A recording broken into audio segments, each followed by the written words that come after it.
22nd. Happy New Year if I'm seeing you for the first time. You know, it's early. We're getting back to business, man. Hopefully everyone had a safe day, relaxed, had a safe New Year. You're already seeing things get off to a crazy start. So prayers to people in New Orleans and New York. You know, that's why I say never take days for granted because we live in a wicked world right now, y'all. So let's go ahead and get to it. Get these steps in. Let's get these talks in. And let's get moving. Bang, bang, bang. All right, we in it. All right, cool. So yeah, man, for me personally, yesterday didn't do too much of anything. Well, actually, I did do a lot, right? I got and call this the championship hours, man. This is championship hours. You know, I've always read and kind of studied it. You know what I'm saying? Like I said, Kobe, Floyd Mayweather, a lot of the leaders and the athletes that are really at the top of their field, bro. They get up early, right? Called the championship hours. So there's a lot of books that I've read on it. I might start sharing some books with y'all too, because I'm gonna be heavy into reading this year, like physical reading. Like I think I take audio reading for granted because I like listen in the gym and stuff. But it's like, am I really sitting down and retaining it? So I'm gonna start reading a lot of books and I'll start sharing books. You know, I'm really into reading, man, just building my knowledge. But yeah, I gotta get up early. I arrive at work at 5 a.m. 6 days a week. Yeah, bro, that's the way to get it, man. Like, and see, Jeremy, you're a perfect example, right? A lot of people will say, man, Tuck, how you get up at 4 a.m. or 5 a.m. or I could never do that. Well, if you had to feed and take care of your family and the only job opportunity you had to make money was at 4 a.m. or 5 a.m., I guarantee you would be up. See what I'm saying? Or if I say, what's up, C? What's up, Sadiqa? If I say, CB, bro, I'm going to take you on an all-expensive trip to Dubai, right? I say, yo, what? I'm going to take you to an all-expense paid, bro, to Dubai. Chris, I'm taking y'all all to Dubai, free of charge, no charge or nothing. But we fly out at 4 in the morning. Y'all gonna be like, never mind, Tuck, that's way too early. Man, y'all gonna be bags packed at the airport at 3. You see what I'm saying? So when it comes to getting up early or just doing anything, right? It's not about your will. You can do it. We all can do it. It's just about if you're motivated enough to do it, right? And I'm lucky to be blessed to be, CB said I'm up at 2. That crazy point, right? When y'all see me travel a lot, you know what I'm saying? I normally fly out early, like 5 a.m., the first flight out, right? Because I like to spend my day, you know what I'm saying, in the city I'm going to, right? So when me and my wife travel, like when we flew to Aruba, we flew like at 5 a.m., right? But I will get up at like 2 o'clock, 2:30, get up, come in here, run, get my motor burning, you know what I'm saying? And I'll be at the airport like at 3:34, right? Because once I get to the airport, I'm good. I can sleep on the plane, bro. But it's like, it's that motivation, right? So for you guys that are wanting to try it, to get up earlier and push yourself, find that intrinsic motivation. The Ducks sold, man. Yeah, the Ducks was bad yesterday, man. I turned it off, bro. I turned it off. Let me see here. I have a shout out on your biggest fan, and I love you, not in a weird way. Hey, bro, appreciate you, Go Crazy, bro. I appreciate all of y'all, man. Like, I'm extremely thankful for y'all. And like I said, what's up, Carl? It's not like, I don't know. I'm thankful for a lot of people to follow me, right? But I'm smart enough to know there's a difference between followers and supporters. And I think, a lot of people who might be outside he was talking about Oregon, Sadiqa. He was talking about Oregon, the football team, but it's all good. Hey, I told y'all, my sister's a shooter, man. She's shooting to ask questions later, but he was talking about Oregon, the football team. Yeah, so he's cool. He was cool. He's talking about Oregon. So as I was saying, yeah, there's a difference between followers and supporters, right? Because you'll see it, right? You'll see like on Twitter, right?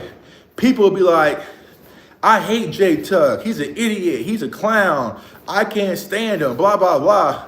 But they follow me. You see what I'm saying? So it's like, I never get caught up in numbers. I get caught up in quality, right? Right. I don't care that, honestly, this channel should be a whole lot bigger, but we're only at 17,000. I feel like we have a lot of quality people who I genuinely like talking to on a day-to-day basis, and they really like my content. You know what I'm saying? Because if you follow this channel, you really have to like my content, because I don't really do, I do it sometimes, but I don't really do like fun, easy, digestible content. You know what I'm saying? It's really just not my thing, right? So I feel like a lot of people who are here to this channel, you really like having in-depth conversations. You guys like film work. You guys like studying. You like seeing those types of things. It's not really a troll channel, though we might do it from time to time. J Tuck CFT Fisher is where it's at, man. Appreciate that, man. Salute to all those guys, man. And I think that's what makes the Cowboys community great. It's like you get multiple flavors, and nobody really does anything the same. You see what I'm saying? Like, nobody does things the same. What Rome might be talking about today will be completely different from what I'm talking about today. What Mike Fisher's talking about today, completely different from what Law's going to talk about today, right? So you get these little different nuggets and ideas and different perspectives. And I think that's the beauty of our community, right? Not everyone's trying to sound the same. Not everyone's just trying to be the same. I might be looking at something completely different than what Vach is saying, right? And so, even if Vach breaks down draft content, right, what he's looking at might be completely different than what I'm looking at. You see what I'm saying? So you guys get all types of flavors of ice creams, if I will, when it comes to our community. And that's why, I don't have to hesitate to say it's the best, right? And I feel like our community is the best because everyone pushes us to be better, right? DMV pushes me to be better. I push Ron to be better. Ron pushes Boss to be better. Boss pushes Law and Mark. The ripple effect, right? So yeah, this is one of those things where, Vach, yeah, Sky, like all of them, so we all, Okoye, so it just makes it dope. And we just raise our standard, man. So that's why I become the bad guy a lot because I speak so strongly about our community, but I know how talented we are. And I know the sacrifices that a lot of people in our community make. We're just like, nah, y'all need to give them their respect. You see what I'm saying? Like nah, we're not going to do that, right? Because I know a lot of people in this community that can easily sit down on these radio shows and do things. Yeah, the hoodies, man, the Feed Zeke hoodies, I still got them, but it's like, they probably done for it. I didn't really do the merch store this year. I kind of paused it because I had so much going on, and I just like orders and shipments and stuff. So a lot of people were asking me about the merch. Like, I don't really have time.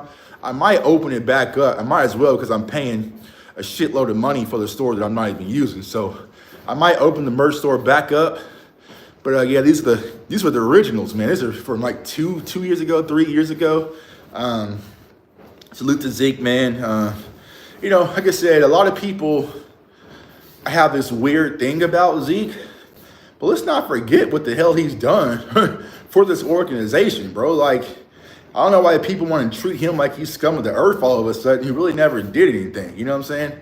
If you want one of these, I should have plenty still in stock. I'll have to look and I'll shoot you one. I'll hit you on Twitter. I'll have to look. But yeah, it's like, I'm not going to sit here and act like Zeke is the scum of the earth, bro. He did something wrong to me. He didn't do nothing wrong with me. You know what I'm saying? Like, I seen that man run on one leg or whatnot. So, we'll see what happens with Zeke. Do I think his career is over? I don't know. If I had to gauge it, I don't know. I would probably say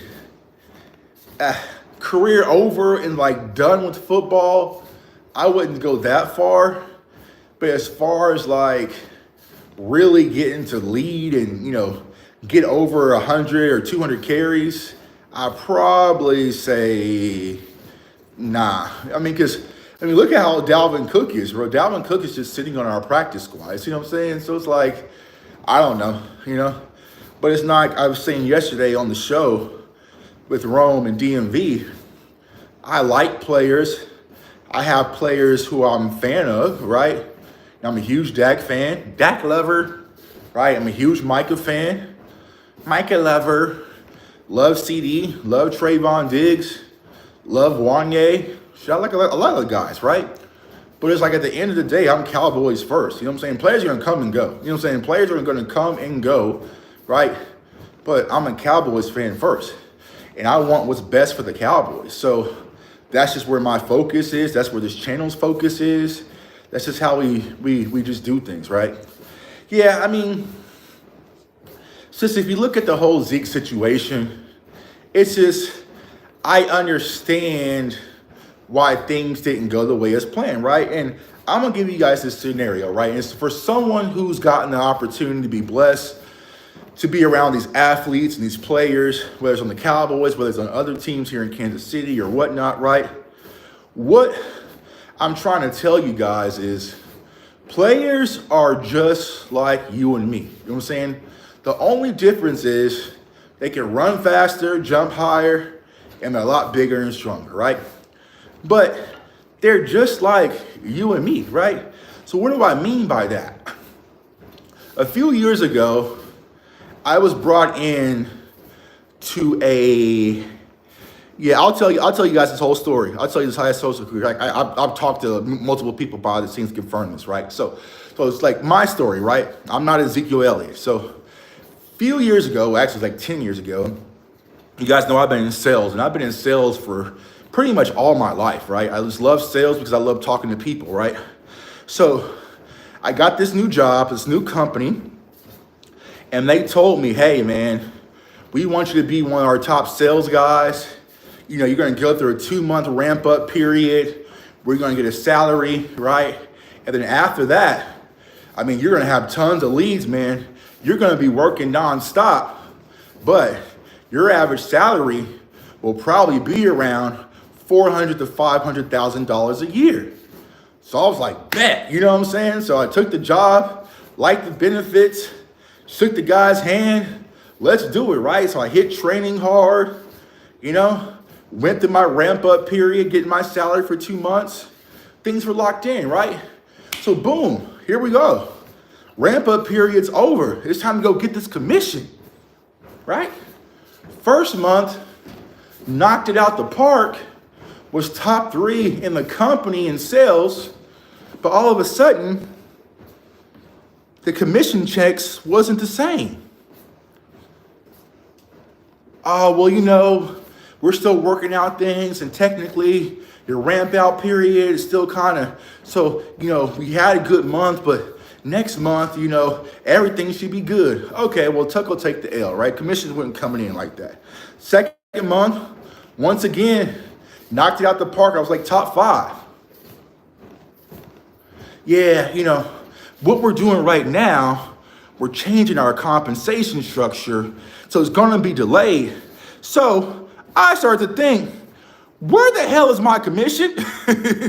Where the hell is my commission, bro? And then month 3, the pipeline and the leads went from like, I had like 250 in my book of business to like 60. So I only had 60 people to work and dial for that month because the pipeline was falling short and they were spreading the pipeline out to new hires.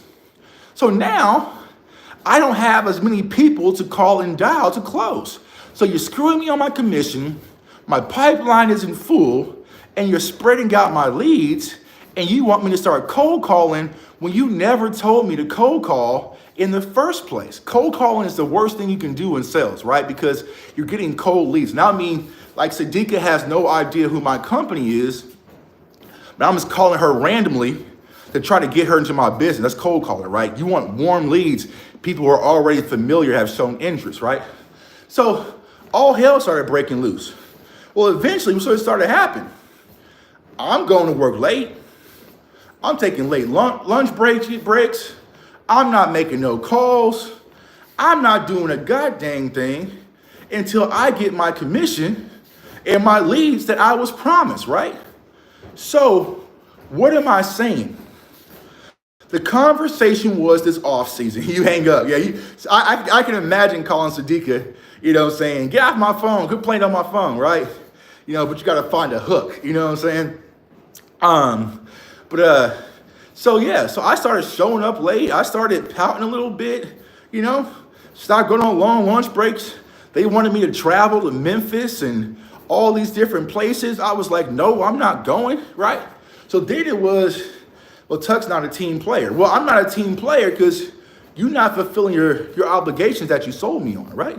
So what I'm saying when it comes to this, right? This offseason, it wasn't like Ezekiel Elliott was just desperate to come to Dallas, right? He actually liked playing for the Patriots. And he wanted to stay in the Patriots, and he had 4 or 5 different teams reach out to him, right? What's up, JV? So Zeke had 4 or 5 different teams reach out to him. Okay, cool. But then you get a call from Jerry Jones and Mike McCarthy and say, hey, we really want you back. We missed you in the red zone last year. We really felt like you were the missing piece. We want you back in Dallas. You're a legend here. And sold him on coming back to Dallas. Comes back to Dallas, changes his number, get number 15, right? Goes out to camp. You're back with your homeboy, Dak Prescott. He has his home in Dallas. His entire family has now moved to Dallas. So you're ready to get back and start doing what you do. Goes to Oxnard. They had him, right? They had Rico. They had Deuce. Had another veteran guy in. Cut him. Kept Zeke, right? So week 1, Zeke is the starter. Had about 45 yards and a tutty versus Cleveland. Nothing too crazy, nothing too sexy, but it is what it is. Cowboys win, sounds from the sideline. We're all giddy. Dak just signed. Life's good, right? Well, then it's week 2, and now Zeke isn't the starter. Okay, cool. We're just going to go on kind of rotation thing. All right, cool, right? But he's the 4th string. He went from starting to 4th string within a week. Week 3 goes by. All right, now he's 3rd, 4th string, right? Then we're bringing in Dalvin Cook, and we're cutting Deuce, and so what is going on? So what happens is Zeke goes to Jerry and Mike, like, yo, I understand, it's a rotational running back by committee, but he wasn't even getting like 1 or 2 carries, y'all. He was getting like 1 or 2 snaps. I think like he got like 4 snaps versus the Ravens, like something like stupid, like, like just touching the field, right? Yo, what's going on? Oh, well, we want to do this committee thing, and we think we can really lead the charge with Rico. All right, Zeke is cool. He's older, right? Go with Rico. I got no animosity towards Rico. Go with that.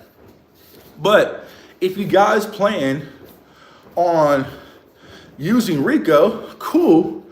I just ask that you guys let me go before the trade deadline, and maybe I can find another opportunity. You see what I'm saying? Oh, no. We enjoy you. We embrace you. You're a Dallas Cowboys legend. Blase, right? Right? So then what happens, the narrative is that, oh, Zeke complained for more carries. Well, rightfully so. Like, people act like Zeke asking for more carries was a bad thing. Everybody in this chat would say the same damn thing, bro. Like, yo, don't bring me back for 4 snaps. You know what I'm saying? Don't bring me back for 4 snaps, bro. You could have left me in New England for four snaps, right? So that whole ordeal happens. Zeke is asking to be released. Jerry and Mike is having this tug of war. Mike really doesn't want him. Jerry does. Okay, cool, but y'all figure that out. I still got a career to do. So they're holding on to him, but he's not being utilized. Well, eventually, as we start gearing up towards the trade deadline, he started doing what Tuck did. All right, man, y'all lied and had all these false promises. I ain't coming to meetings today, bro. I'm coming late. I might come over a little tired, a little sluggish, right? I ain't going because you guys have lied to me and sold me a bag of bull, right? So the whole thing happened with this season. Zeke became the villain, whatever. So the other day, I had put a post like, yo, we play Washington. We play Washington. Really doesn't mean anything. It's the last game. It's at noon. It's a home game.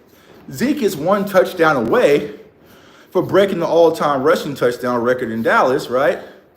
You know what? Just let him play. Let him go out in a blaze of glory. Let people see Zeke for the final time in a Cowboys uniform. See if he can break the record. Let people chant his name, say Zeke. And thank you for everything he's done for our organization. And we get on to the offseason.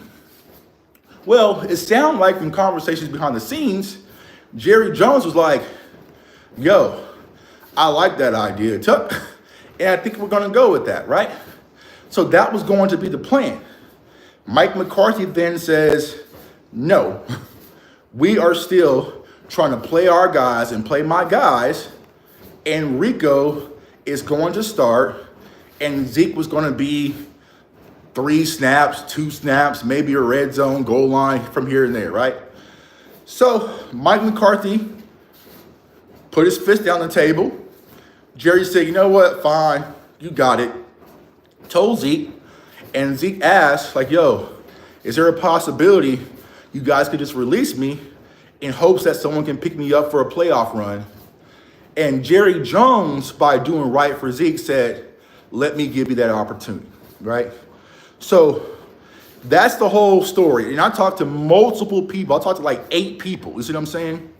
We talked to like 8 people about that. That's kind of confirmed, right? So it's like, you know, it was just an unfortunate situation. Why did you bring Zeke back if you didn't plan to use him? Like, we passed on Derrick Henry. We passed on Jacobs, right? We passed on all those running backs in the draft for Zeke, right? Right or wrong? I would say it was wrong. I even said it was wrong back then, right? But if you're going to do that, at least give him an opportunity to flop out and fail. You see what I'm saying? Like, let him play. You know what I'm saying? But it feels like what we're seeing right now, y'all, is the Cowboys are comfortable with being wasteful. You see what I'm saying? So it feels like the Cowboys are cool with, just burning a 4th round pick on Trey Lance. And let's just see if it happens. If it doesn't happen, it's just a 4th round pick. See what I'm saying?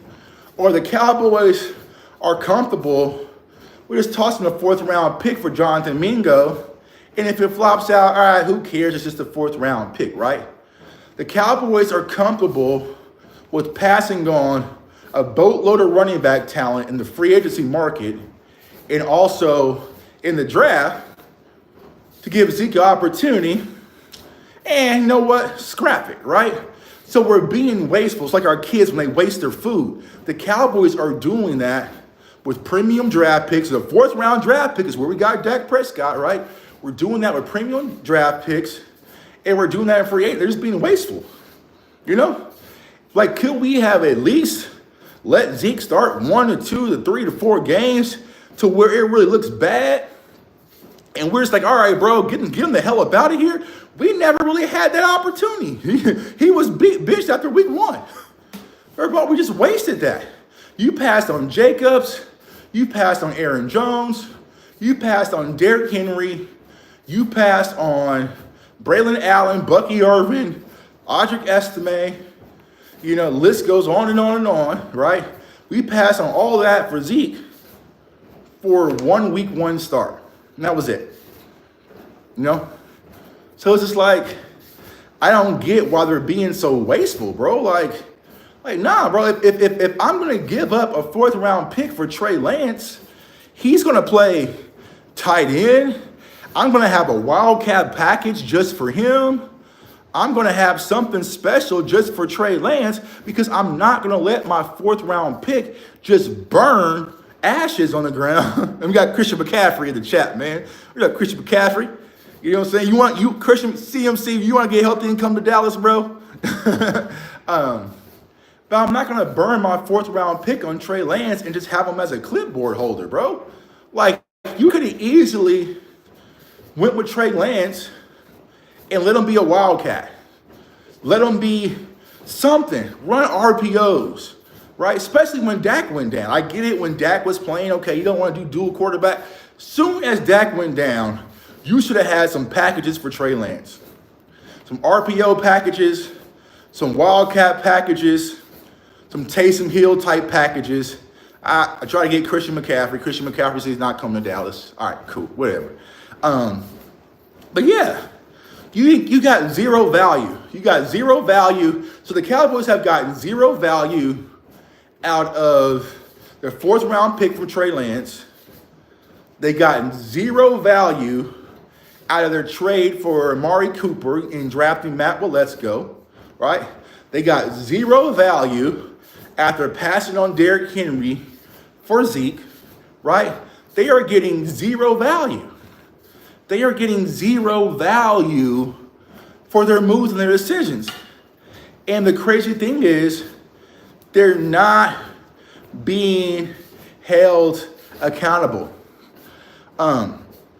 Yeah, well, Darian, good point. That tells me nobody wanted to trade Lance but Jerry. And Jerry said that himself. He didn't talk to Mike McCarthy.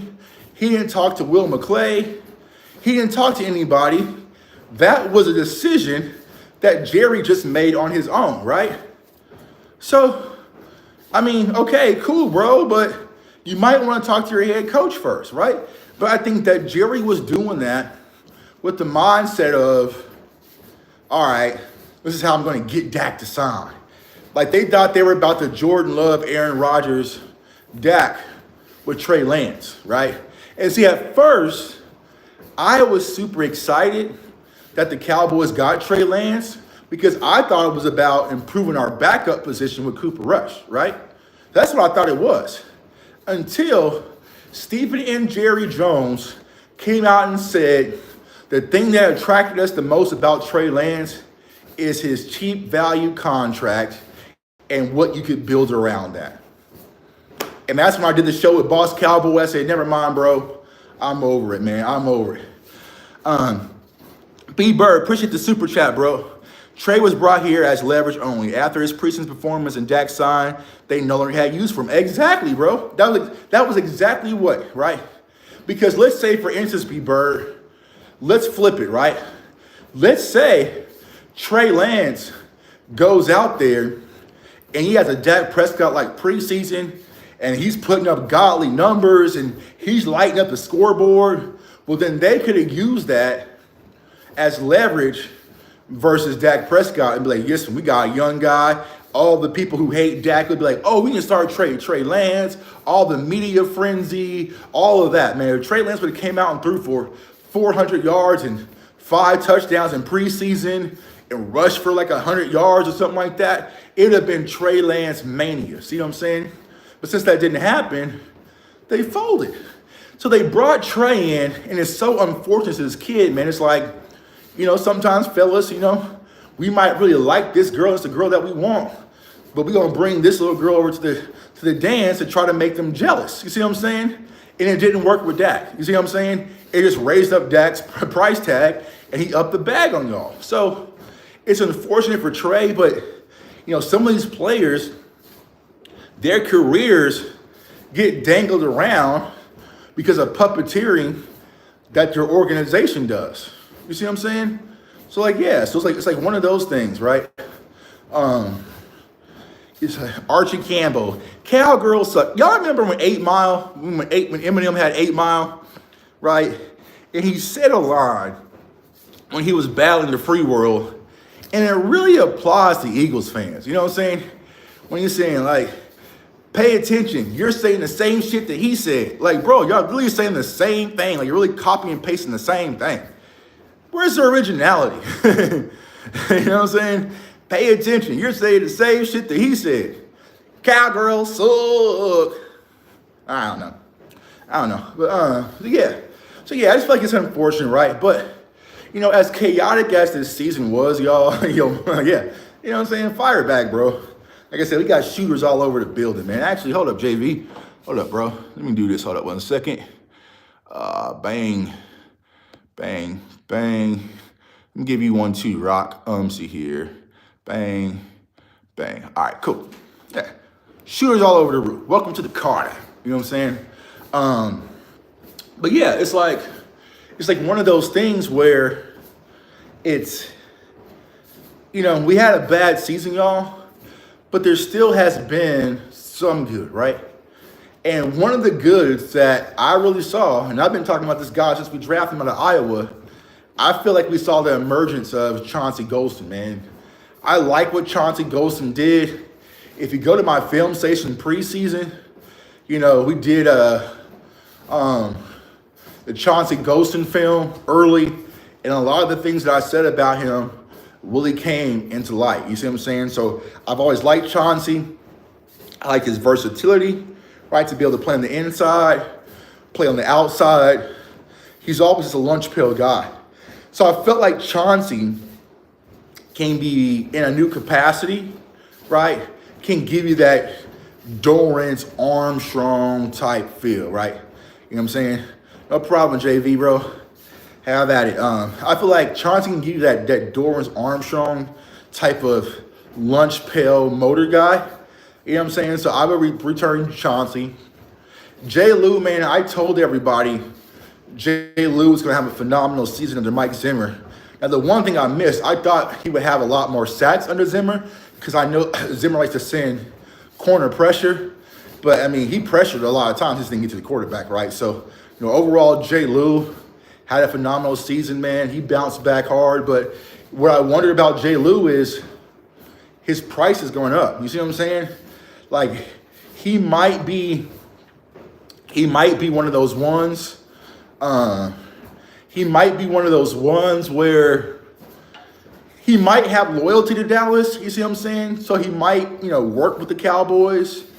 And no problem, El Rock. He might work with the Cowboys to give them a more favorable deal, right? But, I mean, if I'm just taking the Cowboys tuck out of it and I'm talking to Jay Lou, hey, bro, you don't need to sign no bottom tier 1 year deal. Nah, bro, you need to have a multi-year, three-year deal, 3-year extension. You proved yourself. You proved your worth as a leader and also as a player and also as a Swiss Army knife, right? Because Jay Lou has been one of the players where if Bland goes down, he can go play on the outside, right? And then Bland comes back, he comes playing the inside corner, right? So being able to move inside and outside, have run support, right?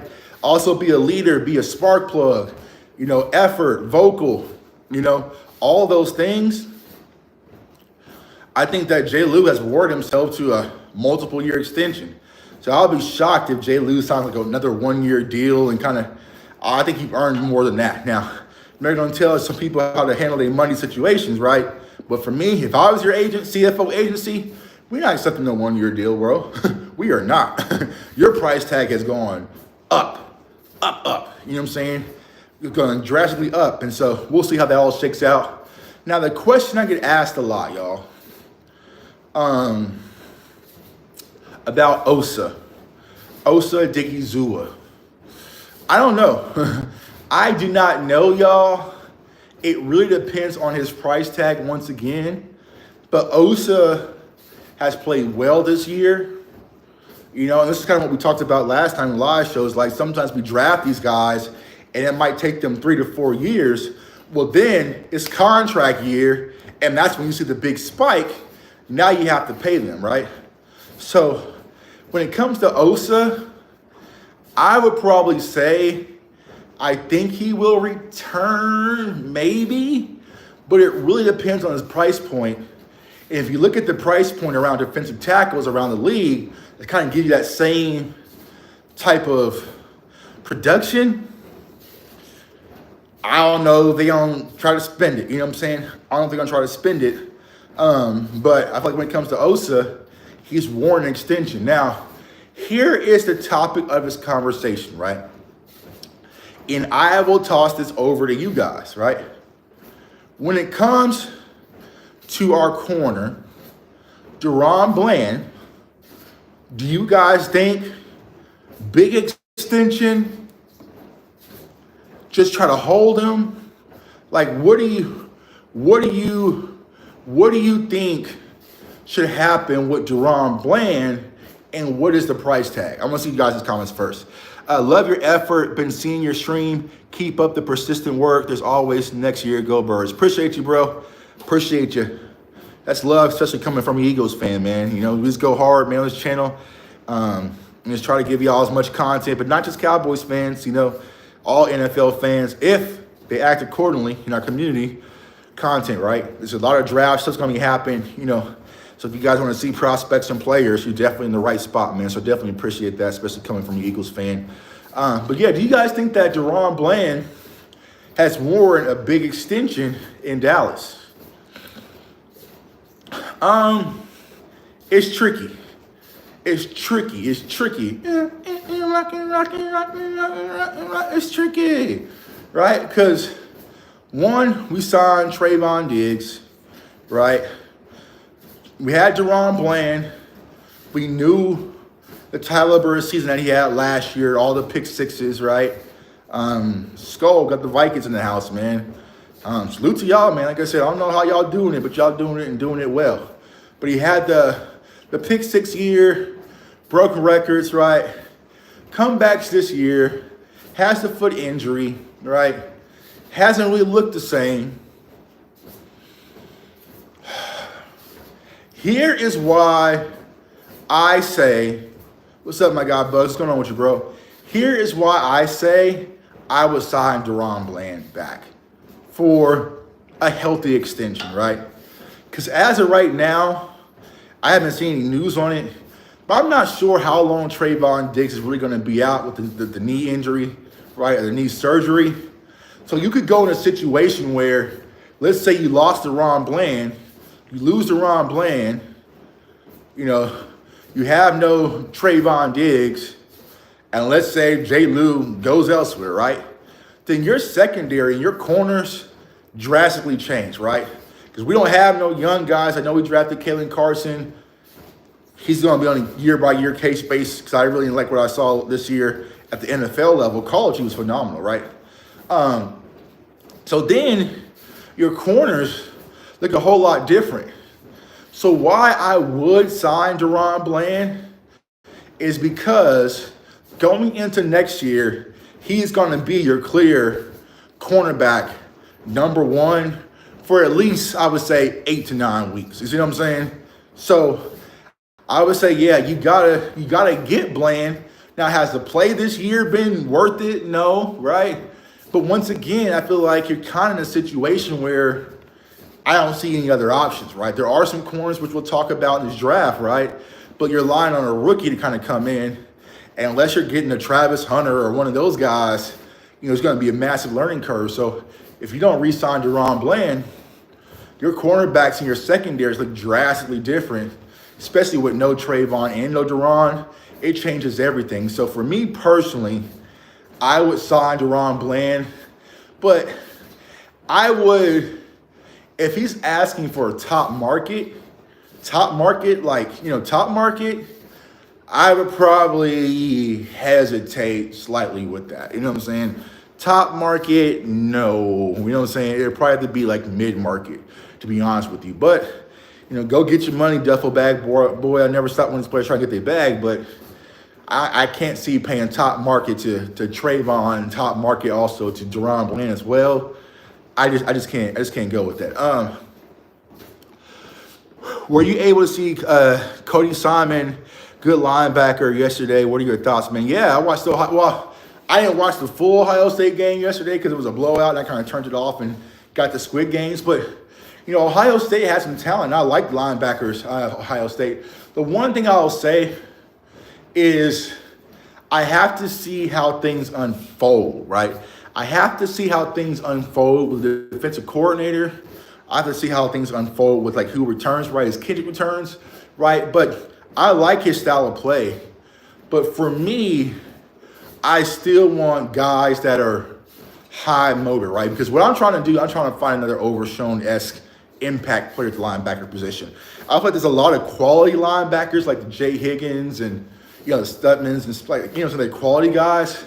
But I feel like I want someone who is high octane, instant impact at the linebacker position. So I don't think Cody is really that for me personally. He's a good player, he's a good solid player. But with the absence of Overshown, that's a big blow. You know what I'm saying? That's a big blow that we suffered this year by losing him, because high octane, I feel like with him and Marist, along with Kendricks, right? You can have guys kind of come out here and really fill that void. So yeah, but I feel like when it comes to the college game, right? And I know what's the case, right? I know what's the case, and I get it, right? And it's not. I don't want to come off as the overseer, but what happens is when people start getting from college to draft, right? They get caught up in bowl mania, right? Bowl mania. So right now I'm saying, Cam Scatterbo, what he did yesterday, right? And take nothing away from Cam, right? I like Cam. He played phenomenal yesterday, right? He laid it all on the line, right? But once again, there are still things and factors that you have to consider when you are scouting NFL talent, right?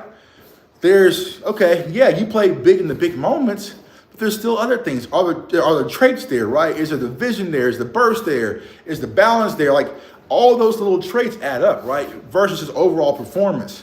But I think what people get caught up in is just the performance, right? So now people are talking about, Cam Scatterbo should be the number one draft or number one running back on your board. And like, all right, bro, like, it was a good game, right?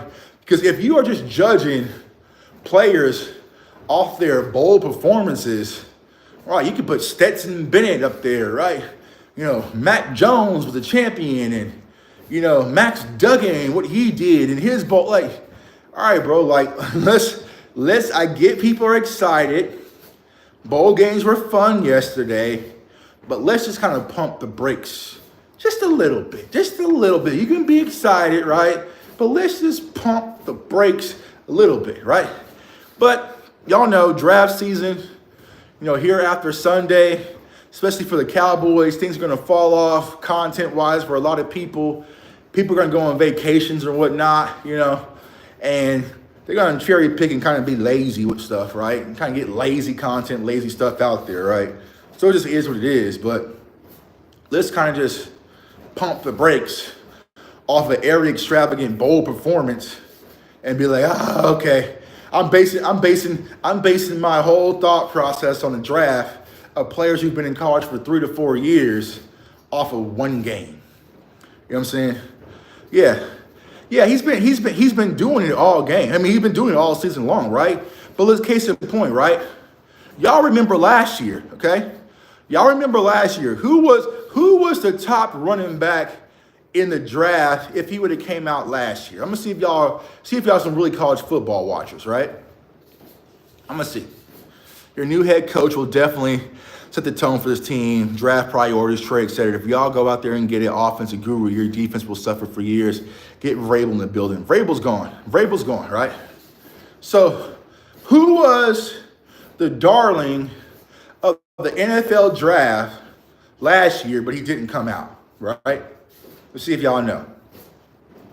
Let's see. I'm gonna give y'all about 30 seconds. Who was the Ashton Genty last year? See if y'all know. Let's see if y'all know. See if y'all on your college game. Y'all really watch like y'all think y'all say y'all do. Let's see. Because y'all should know it. It's clear as day, right?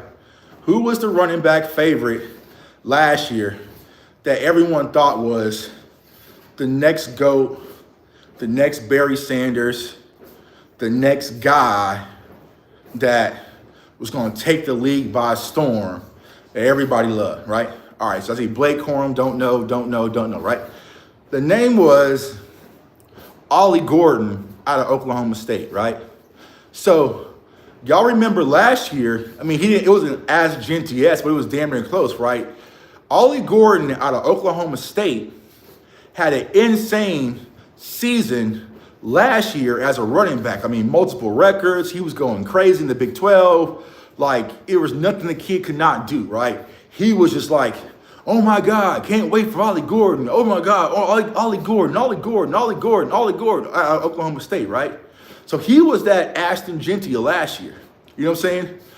So then you look at him this year, and now he tumbled all the way down to where I saw some people. I don't think he's going to be undrafted, right? And we'll get to this film session, right? He's tumbled all the way down to damn near being a 6th round, 7th round pick, right? So from year to year, that has changed, right? So this is why sometimes you can't get caught up in the hype, right? And it's hard, right? Because on social media, everybody hypes everything, you know what I'm saying? So that's why, like, draft season, me personally, I kind of just put my headphones on and kind of just go off the grid, because if not, every little tweet, every little Facebook post, every little, ESPN article will try to shift you. You see what I'm saying? So it's like, when it comes to Cam Scatterbo, phenomenal season, right? Phenomenal season, phenomenal bowl game, but I'm not going to definitively say and rake him on my board until we dive into the all 22 film. I got this, and I know a lot of people hate it when I do it on this channel, and Tucky rewind, you slow down, you watch. I need to watch every little detail. Every little step I take, I need to watch every little detail. You know what I'm saying? And before I can make a decision, right? So I feel like right now, what is happening is, what's up, my dog Smoke in the building, man? What's going on with you, bro? Right now, draft talk is trendy, right? It kind of like, it wasn't as trendy a few years ago, but now it's kind of like trendy, right? Because a lot of content creators had kind of found out is how you can thrive during the dead season, right? So, but what's happening right now, a lot of people are rushing the process, right? They're rushing it, right? And I keep telling y'all, like, because we probably did, what, four videos thus far, right? We got some more dropping today, right? But it's like, I don't want to make my decision on a player until I see a minimum of 4 to 5 games, all 22. You see what I'm saying? Because if I sitting back and just scouting players based off of what I see on Saturdays when I'm at Buffalo Wild Wings, or I'm sitting around eating dinner with my family, like, am I really watching? Like, were you really watching every rep from like, you can't do safeties, and you really can't do corners, right? Because there's no all 22 version from the camera. You're watching the TV angle. So for these people to be like, oh, that's my number one corner on my board, bro. You haven't even sit there and watched him fully without the film. He's not even on the frame. So what is he doing when it comes to his footwork? What is he doing when the ball's not coming his way? Like, what is he doing with his zone responsibility? Does he have fluid hips? Like, all those little things matter when it comes to scouting players. And when I'm trying to tell some of y'all, okay, I want to do this the right way, don't rush the process, right? Don't rush the process, and don't get caught up in the hype, right? Because there's going to be a lot of hype bowl season. I mean, it's bowl season, right? You know what I'm saying? But don't get caught up in the hype. You mentioned this already, but do you want to keep Mike McCarthy? Who do you want to pursue for head coach? I mean, do I want to keep Mike McCarthy? No. I would like to go get Ben Johnson, all right? I would like to go get Mike Vrabel. I would like to go get Brian Flores. That's who I would want to go get. If it's GMJ Tuck, that's who I'm going getting, right? Do I think the Cowboys are going to pursue any of those three? No. So I want Mike McCarthy, because I feel like if it's not those top 3 guys and Mike McCarthy was the lead, they're going to reach on that bottom shelf, and all of a sudden it's Kellen Moore. Reaching that bottom shelf, and it's Ron Rivera or Rex Ryan or some shit like that, right? So do I want Mike McCarthy? No. But if you're not going to give me the top shelf guys, I'm okay with Mike McCarthy. Do I think Mike McCarthy is the type of coach that can build a dominant championship roster where we really feel like we are the best team, not in the NFC, not just in the NFC East, but in the NFL? No, I don't. I don't think that's Mike McCarthy, where all of a sudden everyone's afraid of Mike McCarthy and the Cowboys. And it's like, man, I don't know. You know what I'm saying? This team's tough. I don't think he can build that. But what I do think Mike McCarthy can do is he can be in a situation where we might back into the playoffs, right, and become a wild card. And I feel like Mike McCarthy could get hot in the moment. You see what I'm saying? And, whatever happens, happens. So I feel like he's that kind of coach. It's not like a Sean McVay where you stand across the sidelines, you see Sean McVay, and it's like, shit, here we go again, right? Or Kyle Shanahan and our Andy Reid, where you're like, all right, bro, like, we gotta play an Andy Reid kind of team, right? I feel like it's gonna be like, he's a good coach, right? I feel like if you had Jason Garrett, let's say Jason Garrett was a 6, right? I would say Mike McCarthy's like a 7.5, right? I think he's like a 7.5. You know what I'm saying? So, dude, something is telling me. And that's where I get scared with this Rex Ryan stuff, bro. It's like, because Rex Ryan keeps talking about it. You know what I'm saying? He keeps mentioning it. He keeps telling, bro, like, I don't know, bro. Like, I don't know when it comes to the Cowboys. They like comfortability, right? And so you telling me, do I want Mike McCarthy or Rex Ryan's Mike McCarthy and Mike Zimmer? I'll take Mike Zimmer as a head coach over Rex Ryan. If we do Rex Ryan in any coaching capacity, y'all, y'all got it. Y'all got it. You know what I'm saying? I ain't doing that. You know what I'm saying? But I feel like Mike McCarthy he's just mid-tier. You know what I'm saying? He's not the best of the best. Yeah, it's if Mike or keep Mike, I can't do. I know it's tired, bro. Bro. Because even when I was at the Super Bowl last year, and the whole thing about Rex Ryan, Rex Ryan was in talks for defensive coordinator, like it was like real talks about Rex Ryan. I thought it was a freaking joke, right? But I talked to Brian Baldinger. He confirmed. I talked to multiple people, like, yeah, the Dallas Cowboys are considering Rex Ryan for the defensive coordinator job. I'm just like, bro, what the hell is going on? Like, imagine going from Dan Quinn to Rex Ryan as defensive coordinator, bro. Like, no, dog. Like, no. Why can't we go get the top shelf? Why can't we go get the best of the best? Why can't you go get, Ben Johnson and bring in Brian Flores as a defensive coordinator? You know what I'm saying? Like, why can't we do that? Why can't we do that? Yeah, this Rex Ryan stuff is making me mad to another retreat, an older dude that did nothing as a head coach. Give me a young head coach, hungry DC. Exactly, right? Can we get innovative, right? Can we get into futuristic? I don't want the whole back in 1995. Hey, bro, get those people up out of here.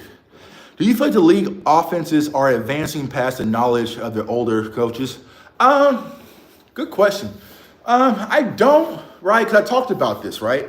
Because even when it comes to Ben Johnson, people like the glitz and the glamours, right? The laterals and, letting their offensive tackles toss touchdowns and all sorts of stuff, right? But when you really break down the Detroit Lions offense, it's really simplistic, right?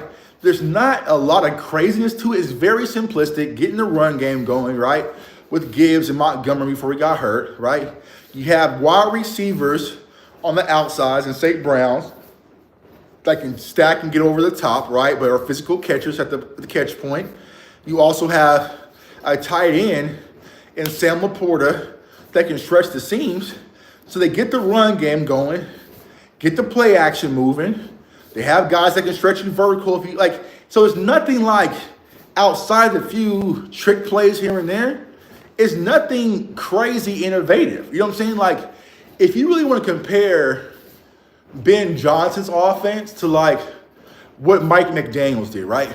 So if you go to Mike McDaniels, what he did was innovative. Like, it was something new. Now, the people were doing it, but they wasn't doing it like Mike McDaniel started doing it. And what I mean is like those Tyreek Hill motions, right? Where he comes in real fast and jets out real quick. Like, that was innovative. That was new. That was some new age shit where it's just like, okay, what's going on, right? And it was hard to do that because let's say I'm a corner or a nickel and I'm manned up versus Tyreek Hill, which is already a no-no anyways, right? So then he fully sprints across the line of scrimmage, right? Then he cuts on a dime, snaps the ball, and he squirts out into a quick speed out. Like, that's hard to do. And then you have to tackle him, right? So it's like those types of things were innovative, right? Because when you watch, I have to go back to the films. I remember, man, that was like the last film session we did, right? It wasn't a lot of, they do motion and stuff in Detroit, but it's not a lot of trickery pre-snap, right? So it's very simplistic. So I would say football is always going to be football, right? There's not a lot of brand new routes, concepts that no one has ever heard of, right? A bang gate's a bang gate, right? A 7 is a corner route. You know what I'm saying? Like, it just is, right? You can't create a new whirly-twirly route that no one's ever seen, you know what I'm saying, and efficiently run it, right? But the thing about Ben Johnson is he has basic principles, but he adds on some sauce and some seasoning with it. But most important, like I was saying the other day, is they execute it, right? Because like I said, Kellen Moore, right? He had all the trick play type stuff that Ben Johnson likes to do, right? He was tossing touchdowns to Terrence Steele and all that sorts of stuff, right? Putting Zeke at center, right? But it's only innovative if it's executed, right? Let's say, for instance, the Cowboys are playing against the Eagles, and Ben Johnson calls a lateral play to Terrence Steele, and that shit turned into a fumble. Everybody here gonna be like, what an idiotic play call. Horrible, dumb. You killed the drive. Why would you do that? You know what I'm saying? So innovation is only innovative if it's executed. That might be a t-shirt, right? So, overall, I don't feel like the game has surpassed the older coaches, right? Because if you look at the game across the NFL, and we talked about this last night, it's going back to simplicity. It's going back to pin and pulls, wham blocks, run game, trap blocks, inside zone, outside zone, get defenses to stack the box, stretch them over top vertical, right? It's nothing too crazy. Like, some of these concepts that you're seeing at the NFL level has been established since high school. Like, even back when my old dads played high school football, we ran trap and wham pretty much every other play. We had the best running back in the state, right? So it was just trap, wham, trap, wham, trap, wham. You know what I'm saying? Trap, wham, pin and pulls. You see what I'm saying? So, a lot of those concepts are still in play. So I don't want to say the game from a conceptual standpoint has passed Mike McCarthy. I just feel like Mike McCarthy doesn't get innovative until it's way too late, right? And also, the thing that I hate about Mike McCarthy is the predictability of his offense and also the spacing of the routes. And what do I mean by spacing? You might have, say, CeeDee Lamb, Brandon Cooks, and Jalen Tolbert on one side, right? But due to the spacing concepts of their routes, one corner can essentially take away 2 of those routes, if not 3. You know what I'm saying? So it's like you have to stretch the field and really press the defense. But sometimes, like, if I run a stop, if I run like a curl and then an out into the cover 2, it's hard. I'm trying to do this all, off the script, right? Run like a smash concept, right? If you run like a smash, but it's like a curl and like a corner, right, from the number 2 wide receiver, right? But if the number 2 wide receiver's corner route doesn't stem properly in that hole, then that corner can essentially cover 2. Y'all remember the play versus Detroit, right? When Brian Branch intercepted like that, right? You know what I'm saying? Like, it didn't press the corner, so essentially he was able to take away the flat and also drop back in the hole, right?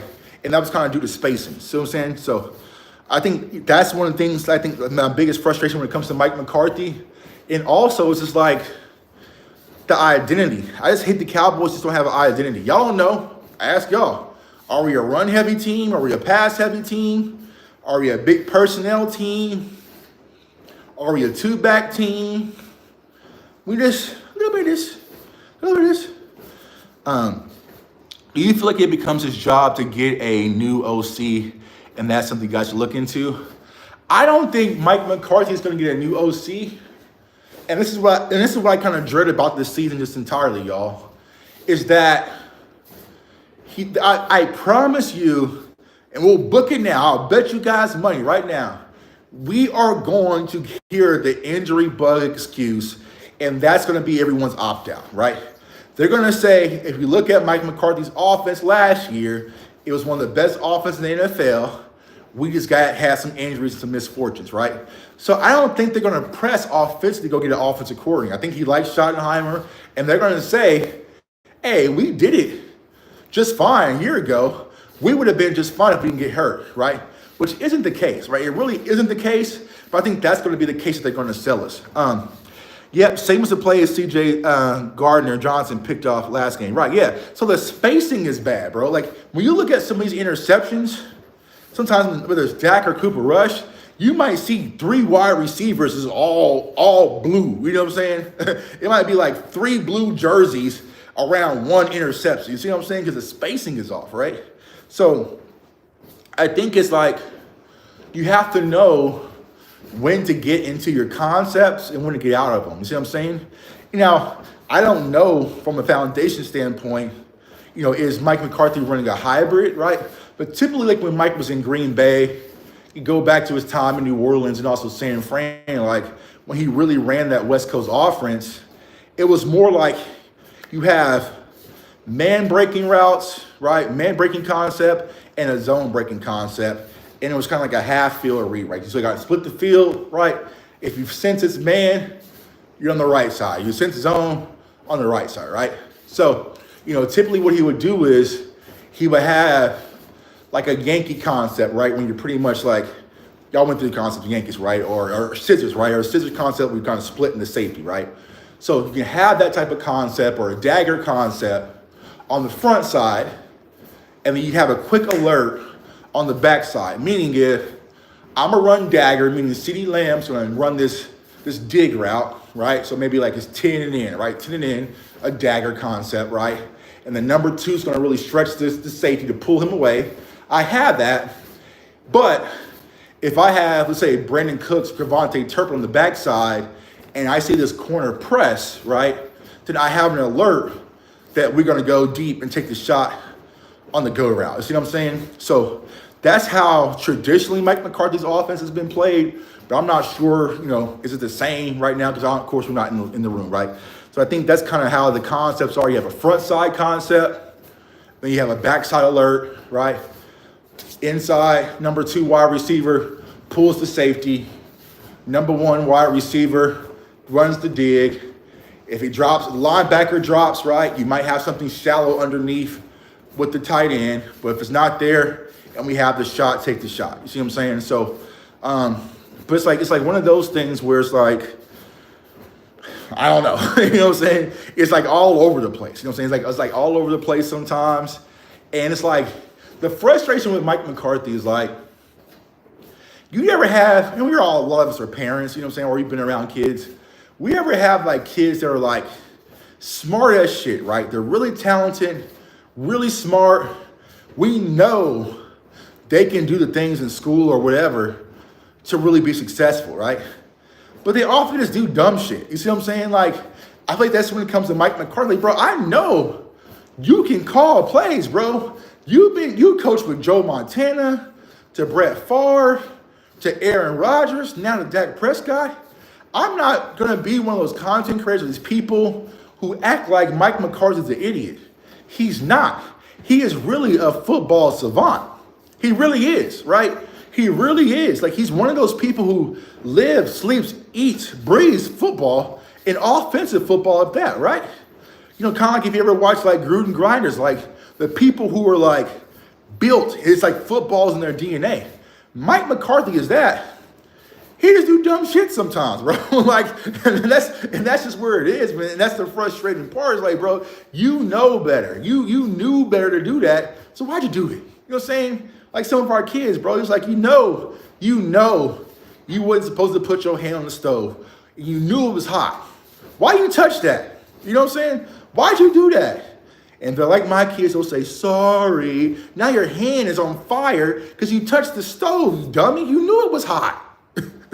You knew it was hot. So now you got to go sit down, bandage your arm up, and cry because your dumb ass touched the stove. And that's when it comes to Mike McCarthy, right? So I'm not sure what is the reasoning, but yeah, Yeah, let them intrusive thoughts win. I don't know what it is, man. I don't know why you can look at a game like the Ravens, right? What's going on, bro? Game like the Ravens, right? We knew our defense was struggling, right? You knew our offensive line going against the Ravens front, it was going to be a tough outing for them, right? Why not get into tempo? Why not get into quick throws? Why not tire them out? Why not do draws and screens and different things to slow down their pass rush? Why not go to 12 personnel more and chip their edge rushers? You see what I'm saying? So it's like those things, right? Like, why not, bro? Hey, Derrick Henry's going crazy, right? I can't drop Dak back 5-step drops all day against this Ravens front. Terrence Steele's over getting smoked. Tyler Guyton's over getting smoked. All right, let me switch things up. Let me go tempo. Let me get Dak into a rhythm, right? Quick throws, boom. Brandon Cooks in the flat. Quick throws, screen, to Kevontae Turpin. Oh, we're going to drop back. Oh, actually, it's a draw to Rico, right? Oh, play action, right? Oh, wait, there's an RPO with Dak, right? So there's some of those things giving them a mixed bag with tempo, and you're tiring out the defensive front, right? Defensive front can't substitute. You can't make all these different adjustments, right? So when you go tempo and do different things like that, you get to dictate the game, right? You get to dictate what the defensive front is doing. You know what I'm saying? So then those big defensive tackles that got in there on first down to stop the run, well, now you're going to have to pass rush a little bit. Now you're going to have to move laterally, like on tosses and different things like that, and you can't sub out. So it's like you have those in your back pocket. Why not use them? You know what I'm saying? Why not use them? If there's one team you are rooting for in the playoffs since the Cowboys are out, who you're rooting for? It's the Chiefs, bro. I got to root for the Chiefs, and the reason why, not because I cover them. It's my second home team I cover, right? Here in Kansas City, and plus I get more access at the Super Bowl if the Chiefs go. But the reason why I'm cheering for the Chiefs, because if Philly does get there, I can't trust Buffalo or I can't trust the Ravens to put them down. You know what I'm saying? Now, if the Eagles get eliminated, then just have at it, bro. Like, I don't care, right?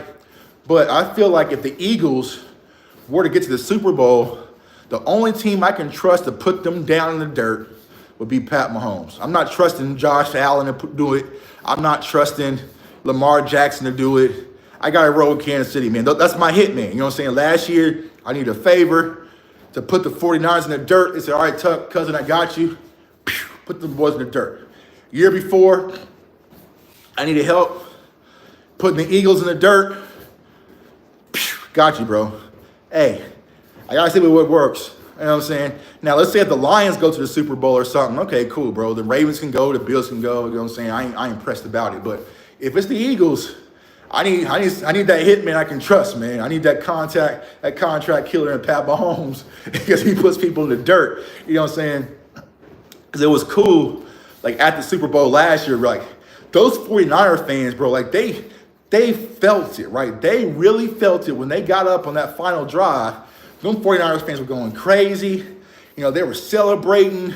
I saw people crying, going crazy. 49ers won the Super Bowl. Bang, bang, Niners game. They're all going crazy. And I looked at the clock. Oh, Pat Mahomes got time. Pat Mahomes got time today. Pat Mahomes got time today. And it was just boom, boom, boom, boom, boom. Overtime. And I can see their hearts just ripping out their chest because they knew going to overtime versus Kansas City and Pat Mahomes, it wasn't going to go your way. All of a sudden, it was touchdown Rashee Rice. All those Niner fans walking out that stadium in Vegas hurt, crying, can't breathe, drunk, intoxicated. They got their hearts ripped out. And I'm just like, thanks, cuzzo. Thanks, cuzzo. You know what I'm saying? I went to the podium, interviewed Pat Mahomes, confetti all in the hat.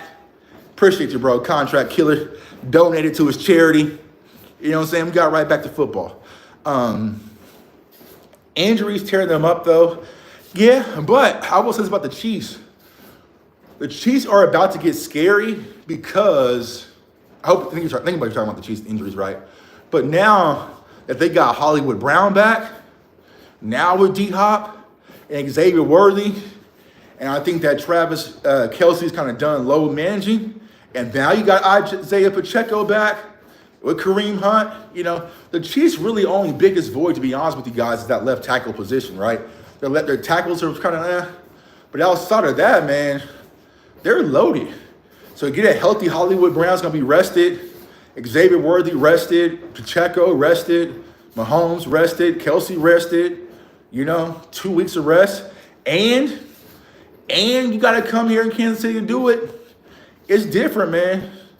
It's completely different. It's completely different here in Kansas City. Like, I'm not sure if you guys, and this is a Cowboys fan saying this, right? If you, I don't like the Bengals in the playoffs, I will talk to them to beat KC. Now, here's a crazy point, bro. Like I said the other day, right?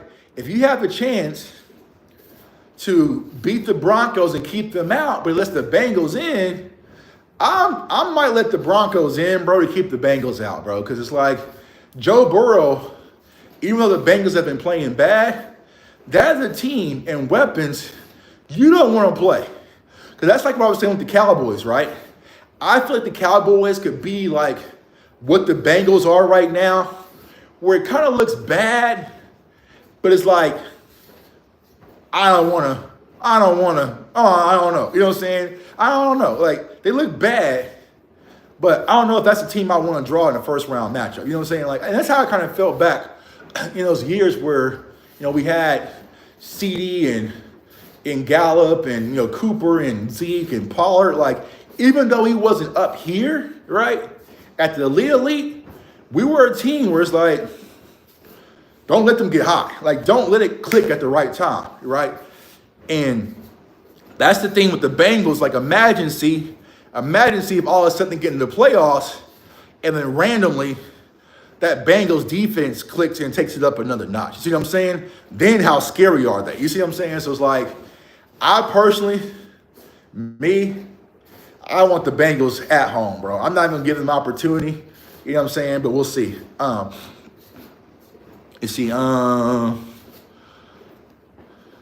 What position coaches would I try to keep?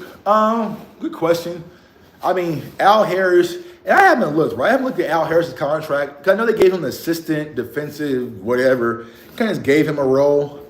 So, of course, I would keep Al Harris.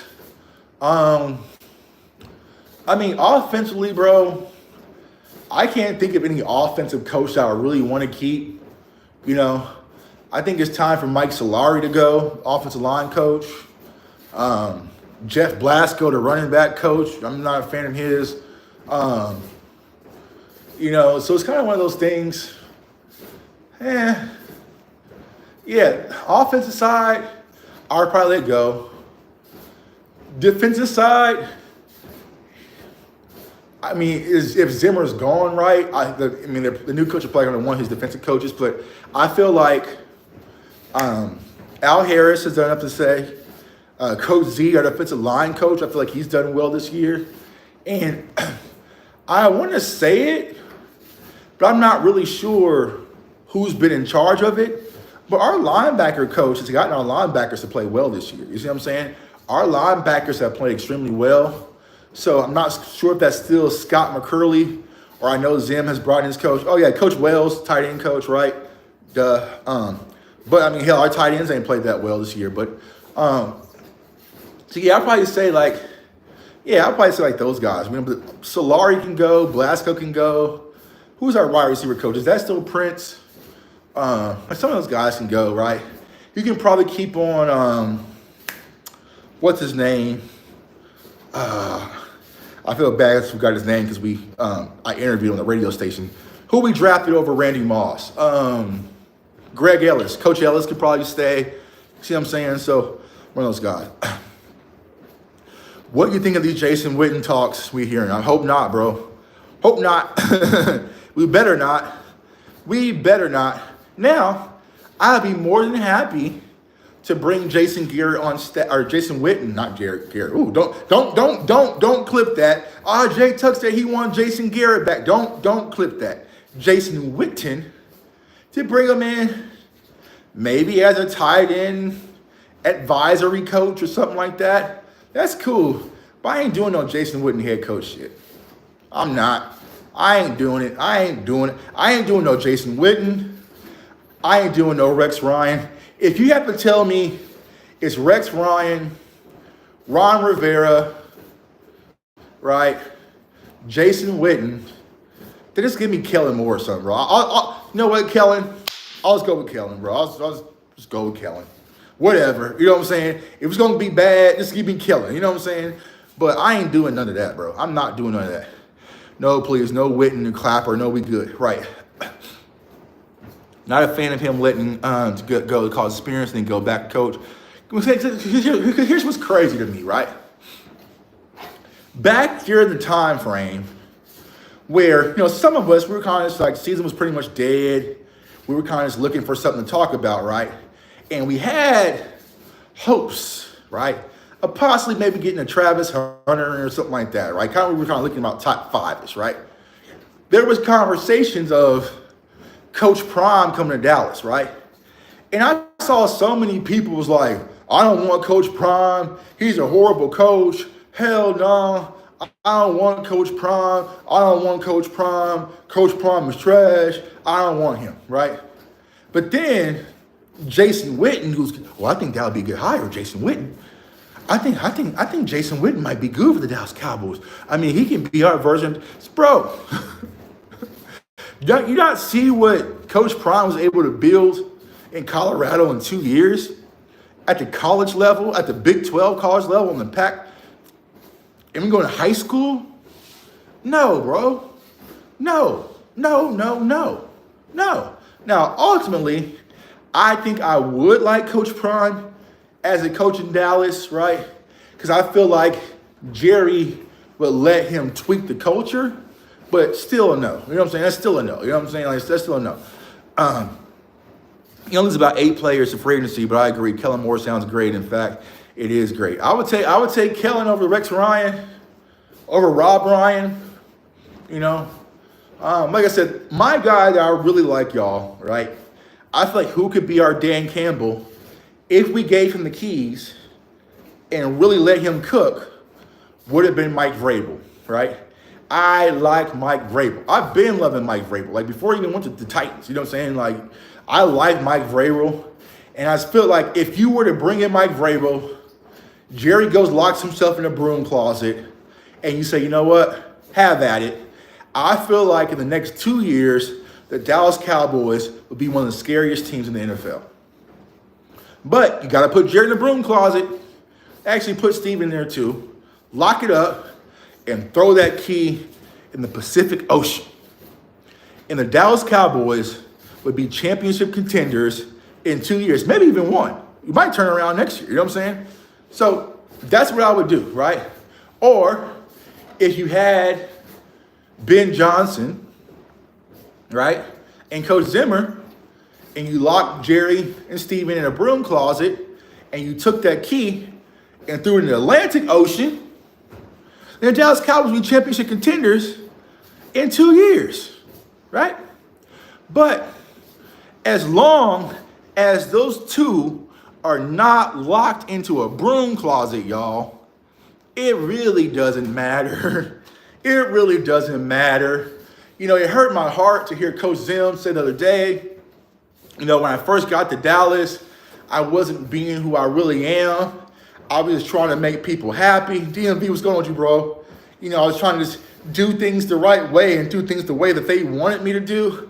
It broke my heart, Coach Zim. It broke my heart. 'Cause that's not you. You know what I'm saying? That's not you. That's not you. But see, what happens is the Cowboys bring coaches and also players in, and they snip them. You know what I'm saying? They snip them. For all you dog owners out there, y'all know what happens when your dogs get snipped. You know what I'm saying? They're not the same. Rah! You know what I'm saying? Like I have a dog next door, right here next door. His name is Rocky. He's a pit, full-blood pit. Rocky barks nonstop from the moment he hits the backyard to the moment they put him up at 10 at night. In the backyard patrolling. Rocky is, right? But they use Rocky to breed other pits. Rocky hasn't been snipped. I guarantee you, if they were to snip Rocky, Rocky gonna be taking naps. Rocky gonna be on the patio just chilling. You know what I'm saying? Rocky's gonna lose that aggressiveness, right? It happens to our players and it happens to our coaching staff where we bring these guys in-house. The first thing we do is get them snipped. Let's get them snipped.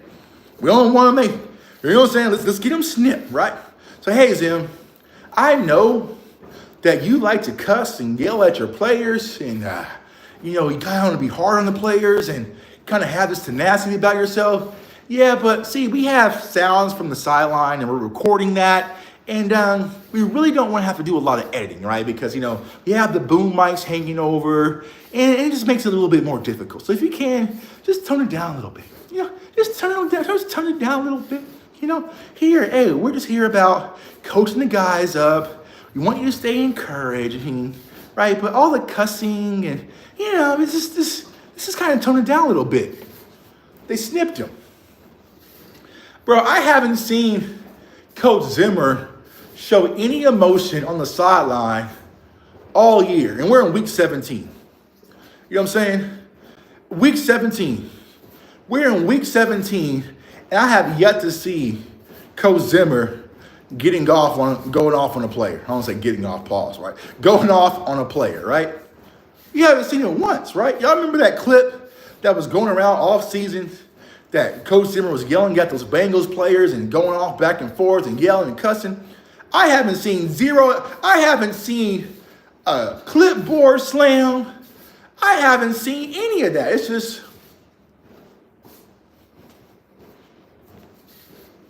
like, where is it? Now, I'll tell you guys this because salute to my guys, Lomberg, they covered the Vikings, right? Bro, they said when Coach Zimmer was the coach of the Vikings, he was a pure menace. He was a pure menace. They have multiple players on their show saying, bro, Coach Zimmer, he held zero punches. He was unfiltered. He said whatever he wanted, whenever he wanted, and some people really gravitated towards it. But I feel like maybe when it comes to the Cowboys, it's more of a softer approach, right? And so that was my whole concern. I was saying all offseason when we hired Mike Zimmer, cool. I'm okay with Mike Zimmer being a defensive coordinator, way over being Rex Ryan, right? But I want the real Mike Zimmer. I don't want the watered down version. You see what I'm saying? Like, y'all remember back in the day when we used to go buy CDs, like at Best Buy and, Sam Goody and, all those places buy, you know what I'm saying? You used to buy a rap CD. Was it Snoop CD? Whatever, Dog Pound, whatever, right? But then sometimes you tell your mama, hey, I want this Bone Thugs and Harmony CD, right? And we would get the CD, and your mom would get you a CD. Like, oh, damn, I got Bone Thugs and Harmony, right? Yeah, I got this Bone Thugs album, right? Got this new No Limit CD, right? And you put it in your Discman. Well, come to find out, your mama got the CD from Walmart. She got that CD from Walmart, and it was no cussing, no expletives, no nothing. It's nothing. You know what I'm saying?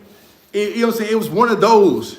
I feel like whenever the Dallas Cowboys go get a player or go get a coach, they want to go shop at Walmart.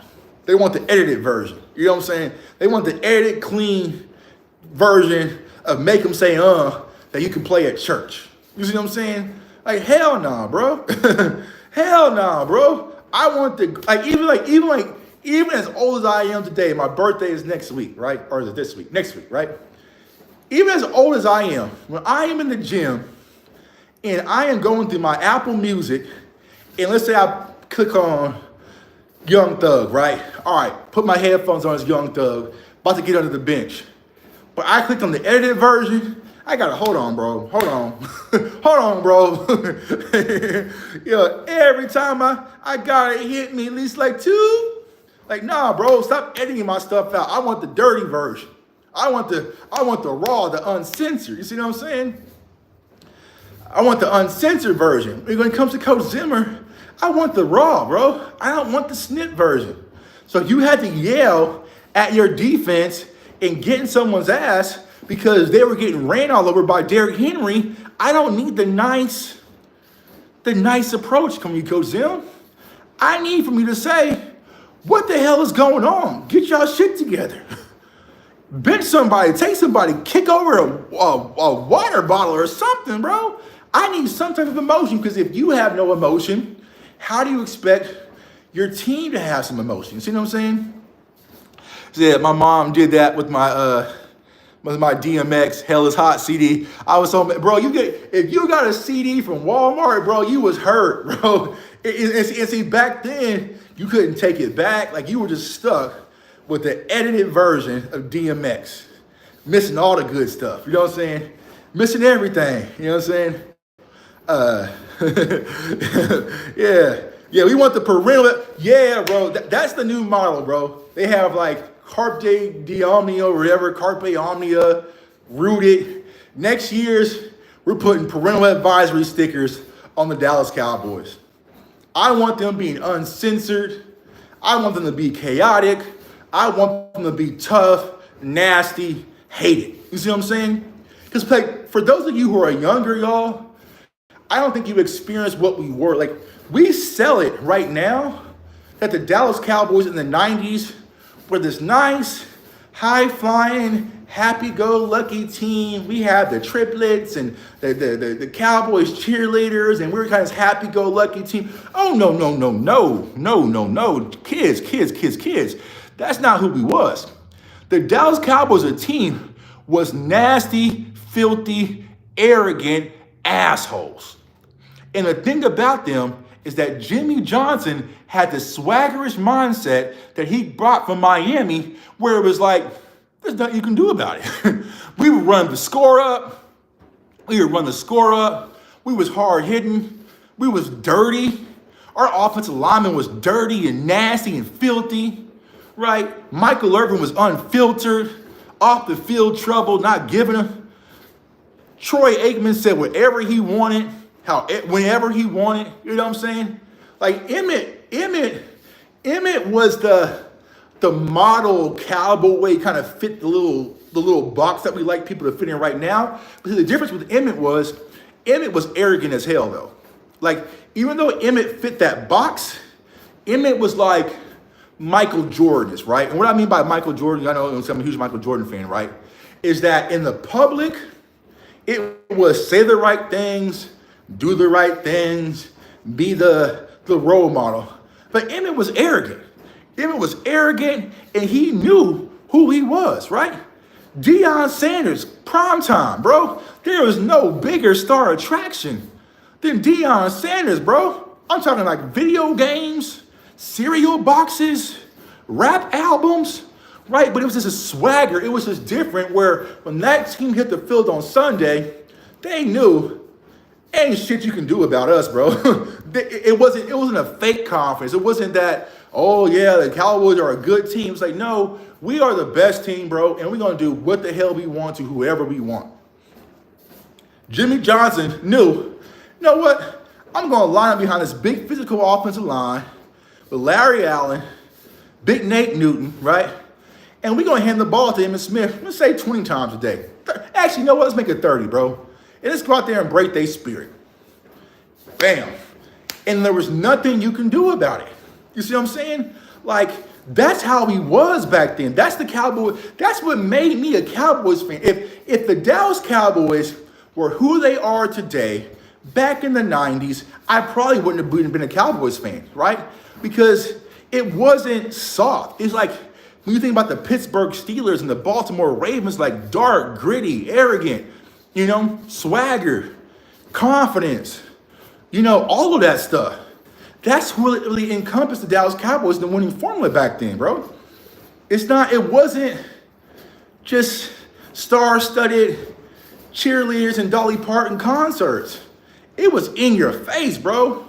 Charles Haley was an uncaged pit bull off the leash, to the point where nobody, even the coach, really could control him. He's punching holes in the wall, slamming helmets, all sorts of stuff. But Jimmy Johnson knew In order to get to where we need to go, I need that dog. I need that dog. I need a dog, right? It's like some people have a pit, Moose Johnson, right? Jay Novacek, right? So you had those guys they were just dogs, right? Now, case in point, my neighbors next door, they know how to manage a pit bull like Rocky. You see what I'm saying? They can handle Rocky. There's like 3 kids live over there, right? You know what I'm saying? 3 young kids, right? Rocky plays with them, loves them, jumps around, kisses them all in the face, right? Let my ass walk over there. Rocky's ready to bite, right? And that's the thing. They know how to control the dogs. You got to have coaches that can control some of these dogs. You're going to need a few loose screws in football. Not everyone can be a nice guy. You know what I'm saying? Not everybody. Bro, the stuff, like case in point, when we lost to San Francisco in the playoff game, in San Francisco, so not last year, the year before, right? I was at that game, right? So I'm walking from my Uber, and Charles Haley is walking, like I'm on the sidewalk, right? And there's a guy who's walking towards oncoming traffic, right? And everyone's like, man, like what's going on? Is he gonna be okay? Like, what's wrong? And I don't think they really knew at first, but I kind of zoomed in, kind of saw. It was Charles Haley walking in the middle of the street through oncoming traffic. And I guess he was kind of getting locked in his pregame mindset or whatnot. And so one of the guys was like, hey man, should we go talk to him or go help him? And I was like, hell no, bro. He is locked in right now. I am not about to jump in between Charles Haley and oncoming traffic. Jay Tuck is not going to survive that, bro. I'm not. That's a double negative. You see what I'm saying? That is a double negative.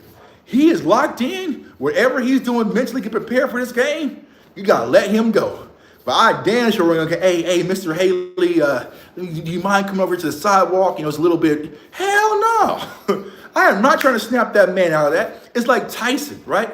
It's like Mike Tyson. Mike Tyson is probably one of the nicest guys you probably could ever meet. But but if you're going to be scared for your life, right? You're going to be scared for your life. You know what I'm saying? So it's one of those things where it's like they really embraced it back then. Leon Lett, right? Leon Lett, I know I went to Emporia State, so it was Leon Lett, alma mater, right? Leon Lett, you had just pure dogs and animals out there. I know he is clean cut right now, and he looks all charming on TV and photographs and all this. Bro, Darren Woodson would knock your damn head off, bro. Darren Woodson would knock your damn head off. I know he looks all clean cut and friendly right now. Darren Woodson would knock your damn head off. He should be in the Hall of Fame. He will be in the Hall of Fame. I'm talking to existence, right? He will knock your head off. The team of the 90s was dirty, grimy, tough. And what happened? Why was that the case? Were they built in Jerry Jones' image? Nope. Were they built in Jerry Jones' image? Nope. They was built in Jimmy Johnson's image. We had a head coach whose philosophy was toughness, swagger, attitude, hard work, physicality, right? All of those things. And Jerry Jones, being a new NFL owner, allowed his college teammate to build a football team in his image, and it worked. It worked. It worked. It worked. And it's been the only formula that you, Jerry Jones, as an owner, has ever seen success. I know, right? I know you moved on for Jerry Johnson. He got Switzer. That was still his DNA, right? It was still his DNA. It was still his house, right? So I don't understand. Here we are almost 30 years away from then, is that why won't you do the same? That work. Why would you go away from something that worked for you? If you go get a Mike Vrabel, you go get a Ben Johnson, right? Who are football guys, and say, you know what? Build it. I would say this, Jerry Jones, go get a Ben Johnson. Give him 3 years. Just give him 3 years and say, you know what? All right, everyone keeps criticizing me. I see Jay Tuck with a fire the GM Jerry hoodie on every damn day. All right, I'm gonna go hire the best coach. I'm gonna go do some rich people stuff. I'm gonna stay out the way, and I'm gonna give y'all 3 years to build it. And Jerry Jones, I will make a deal with you. If you go get a head coach like Vrabel or Ben Johnson, you stay out the way, you and Steven stay out the way, and let these coaches build a team in their image, and it still doesn't work. All right, bro, then I'll do all the bargain bin shopping with y'all. I'll do all the, you know what I'm saying? I would say, you know what? You're right, right? I know you're right. Go ahead. You got it, Jerry, whatever. Give us 3 years. That's all we're asking for. 3 years. 3 years. 3 years. You know, would it have been nice to have a Sean McVay and just give him 3 to 4 years? You know? Yeah, Woody needs to be in the Hall of Fame. Easily. Let me see. Let me check my steps, man. My watch does this weird thing when I get to a certain amount of steps, like stops. Let's see, where we at? Just hit 3 miles. We'll go for a little bit. Go up about 10 more minutes. So yeah, just go be rich. Like, man, the other day when we were talking about the Vikings owner, hell, I already forgot his name, just that quick, right? So I kind of looked him up, bro, wherever the Vikings owner was. Bro, like, there was, like, no interviews of him talking football. Like, the last one I saw the Vikings owner talk football was, like, from 2 months ago. It's about some NFLPA stuff. But, man, he's over there fighting for educational systems in Palestine, and because I guess they're like a Jewish community, right? He's like fighting for like education in Palestine and building school. Like, he's doing some real rich people stuff. Ain't even worried about no football operations. And meanwhile, the Vikings are playing for the top seed in the NFC. You know what I'm saying? He really just out there just doing rich people stuff, having rich people interviews. You know? And it's just like, yeah, Jerry Jones, bro. I don't know. Like, you can continue to do what you're doing and keep failing, or you can switch things up. It's no different from us as we go for our goals, right? Let's say, for instance, I'm trying to get in shape, and I've been trying to do it for the last 5 years, but every time I try, I keep failing. Well, eventually something's gonna click in our head like, yo, maybe we should change things, Tuck. Maybe you should actually go get help. Maybe you should stop doing the same thing and warranting the same results. Let's switch things up. You know, try something new. Maybe you have to go vegan, or maybe you got to do this, maybe you got to do that, right? Switch things up. They ain't switching nothing up. We'll continue to do things our way and kind of go about it. And whatever happens, happens. Don't matter, they can sell it. Not only, let's see here. Not only tough and coach, but also he was the young coach, but he only wants these veteran coaches with NFL experience. It's crazy. Ooh, that's a bar, bro. Because imagine that, Klebo. He got a young coach out of college. You know what I'm saying? It wasn't like Jerry went in and hired some old NFL veteran coach that's been in the NFL for 25, 30 years, right? He had a young coach with some swagger, some insight, that could connect with these players, could talk their language. He let them build it, right? Orchestrate it, trade Herschel Walker, get those picks. The rest was history, you know. Use the scouting system that we had an advantage on here in Dallas, right? That's still used to this day. You know, all that stuff. He allowed Jimmy Johnson to be innovative and have full control. This might be a whole ass new video, y'all. I appreciate this. He allowed him to be innovative and have full control, you know?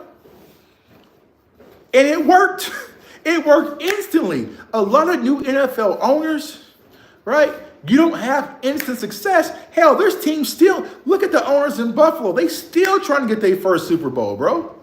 It took the Chiefs 50 years. Jerry Jones found a formula that worked, had instant success, and said, you know what? I don't like it. You know what? I don't like it. I don't like it. You know what I'm saying? I don't like it. That's crazy to me. You know, that's crazy to me. Let's say, for instance, right? I've been doing content for 5 years now. I've been doing videos, producing shows, doing film breakdowns all of a sudden. Let's say, for instance, these walk-in talks, all of a sudden, we start getting 1 million views a month, right? And I'm like successful, I'm like one of the top streamers on YouTube. Wouldn't y'all say it would be idiotic if J Chuck just said, you know what? I don't like it, I'm gonna change and do something else. Hell no, bro. Hell no. If we start doing this and this shit takes off and we have, which we are, you know what I'm saying? We are having a lot of success, right? But if we have success doing it this way, bro, we're gonna do this times 40.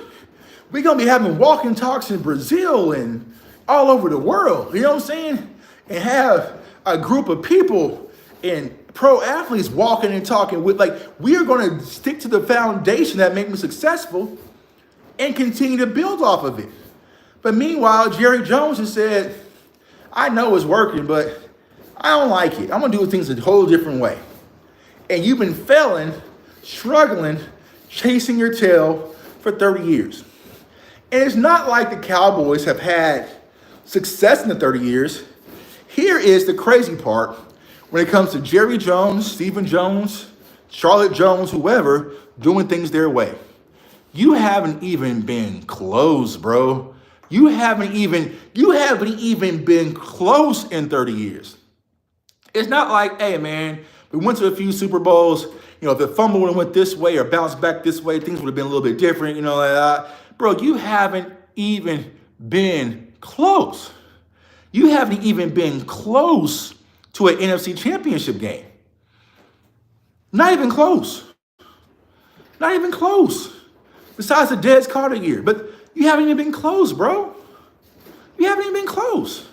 So what gives you this confidence, this arrogance, that the way that you're going about things, doing it, that's the way to success? Now, I posted a video on my Twitter, so to my guy Kevin Gray, right?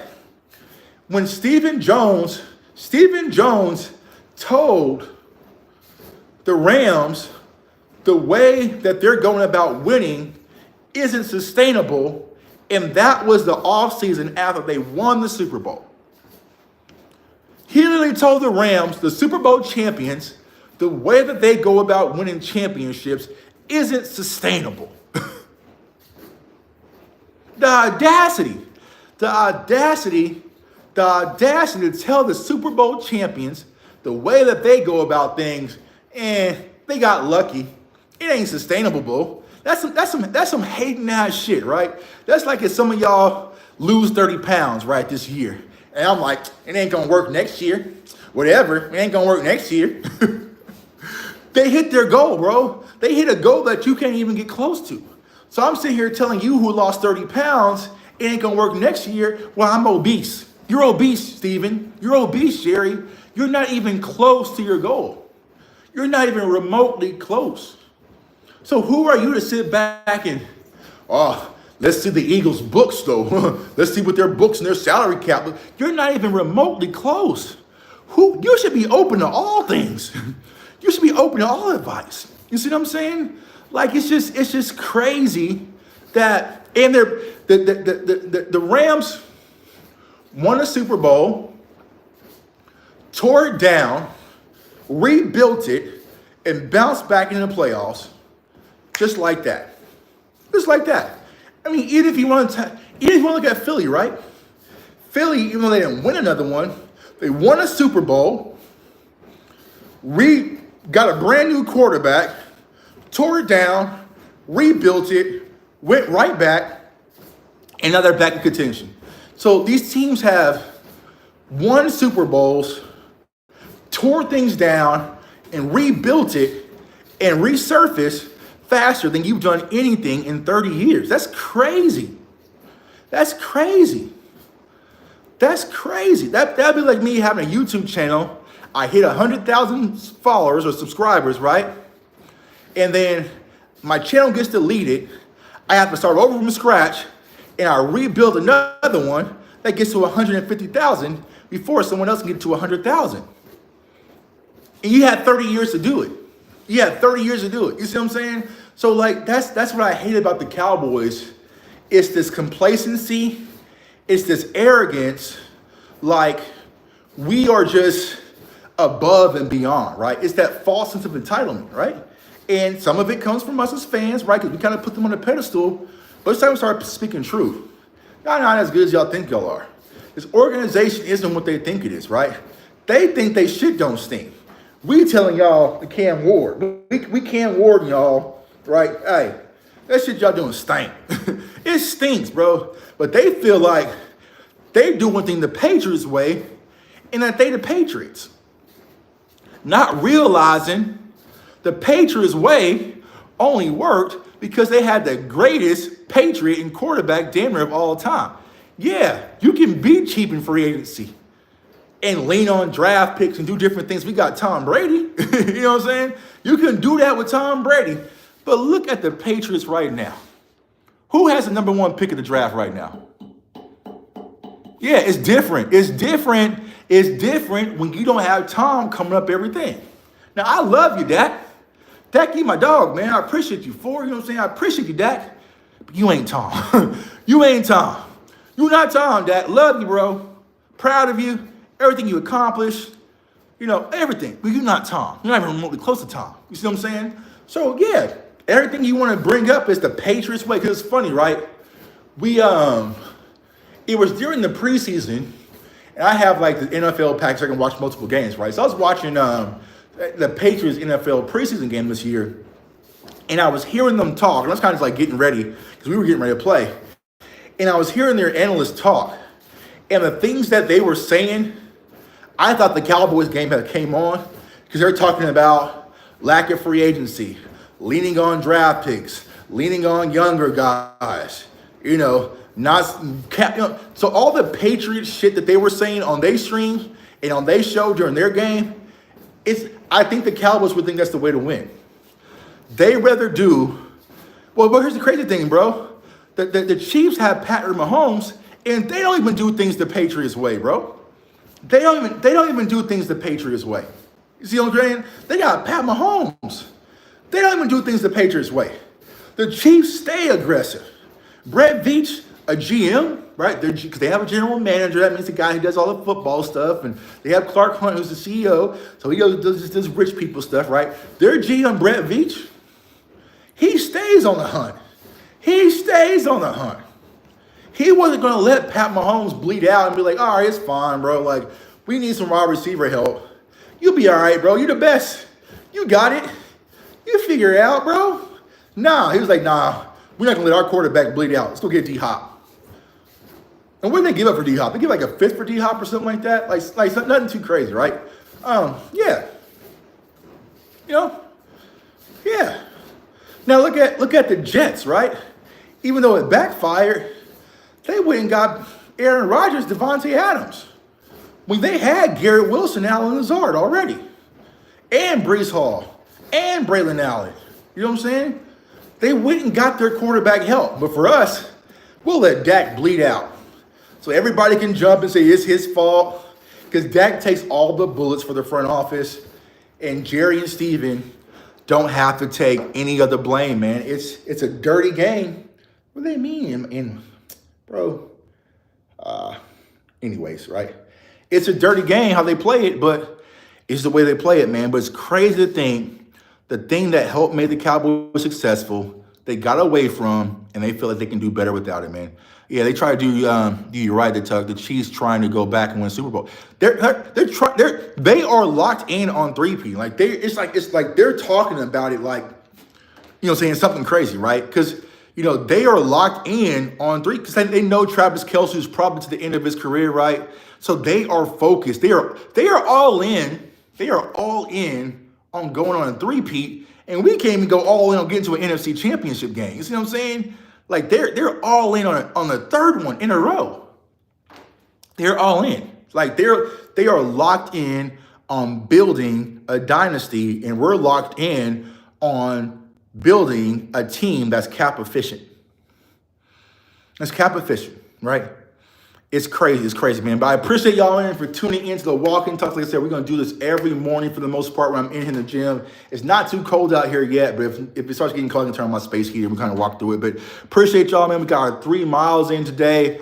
Talking Cowboys football. We got draft film coming up today. And tonight, well, how can you forget? Tonight, me and Des Bryant will be going live at 7 p.m. Central on the XPix channel. Pull up, y'all. Show some love. Ask Des questions. Like I said, he's doing giveaways. He might give away some money and autographed jerseys and all sorts of stuff, man. So I put it in the community post on the channel. Me and Des Bryant will sit down tonight and go live at 7 p.m. Central. We're going to talk college football, talk NFL, talk Cowboys, answer y'all questions, giveaways, all sorts of stuff, man. It's going to be fun. So I appreciate y'all, man, for tuning in. It is Central Time, 7 p.m. Central Time, because we're both in Central, right? So it'll be 7 p.m. Central, 8 Eastern on the XPix channel. The link is in the community post. You might connect it to this channel too as well. I'll talk to him first, right? But we'll go live, man, so I can definitely pull up, ask Des questions, man. But I want everyone to have a good day, man.